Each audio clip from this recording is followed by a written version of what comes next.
o şəfqətli nəfsi olan insan müşriklərlə vuruşanda, onlardan əsir götürəndə də onlara qarşı rəhimli olurdu.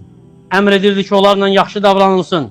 Və Peyğəmbər sallallahu aleyhi və səlləm bir gün Bəni Qurayzanın əsirlərini görür. Görür ki, onları qızmar günəşin altında saxlayıblar. Deyir ki, onlar üçün silahın istisi ilə günahın istisini cəm etməyin. Onları kölgələndirin, sərinləsinlər. Əksinə danlayıb səhabəsini müşriklərə görə, düşmənlərə görə o vaxt ki, istəylisi Usame ibn Zeyd müşriklərdən bir kişini La ilahə illallah deyəndən sonra qətl edir. Deyir ki, ona o la ilahə illallah deyəndən sonra ona qətl etdin, qəlbini yarmışdın, nə edəcəksən qiyamət günü la ilahə illallahla gələndə?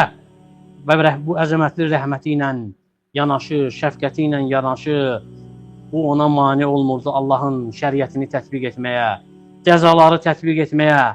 Çünki rəhməti zəiflikdən deyildi, rəhməti əksinə qüvvətindən idi, iradəsinin möhkəmliyindən idi.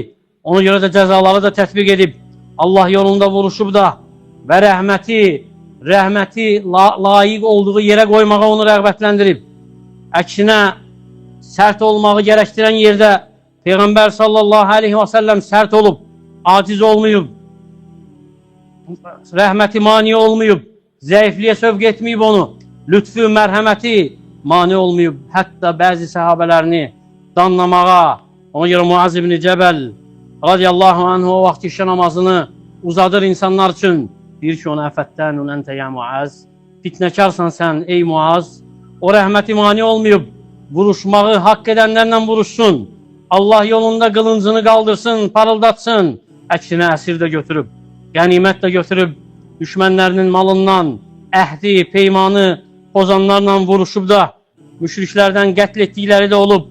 Hətta deyib ki, Məkkəni fəth edəndə bir neçə müşrik, hansı ki adları ilə zikr edib onları Kəbədən asılı olsa da, asılsalar da, sallansalar da onları öldürün. Allahın dininə görə heç kimə güzəşt getməyib, şallaqlayıb da zina edəni, daşqalaq da edib, oğrunun əlini də kəsib, mürtədlərlə vuruşub da müharibə də edib, münafiqlərə qarşı da sərt olub, Allaha, elçisinə düşmən olanlara qarşı sərt olub, əmr edib əlləri, qolları çarpaz kəsilsin. Bu heç də onun rəhmətinə mani olmayıb, əksinə bunlar hamısı onun rəhmətindəndir. Dinimiz salamatlıq, rəhmət və insanlıq dinidir. Ona görə də etdikləri hamısı ədalətin bərpası üçün olub, fəsadın aradan qalxması üçün olub və nə edib? Rəhmətinin tamamındandır, kamilliyindəndir. Allah Teala bizi eşidib faydalardan etsin. Allah Teala ölkəmizə, digər müsəlman ölkələrini xətadan, bəladan qorusun. Allah Teala müsəlmanları izzətli etsin, zəiflərini qüvvətləndirsin, xəstələrinə şəfa versin, bizi eşidib faydalardan etsin. Əqulu mə təsməun və əstəğfirullaha li və ləkum və li səiril musliminə min kulli zəmb fəstəğfiruhu innəhu vəl-ğafurur rahim.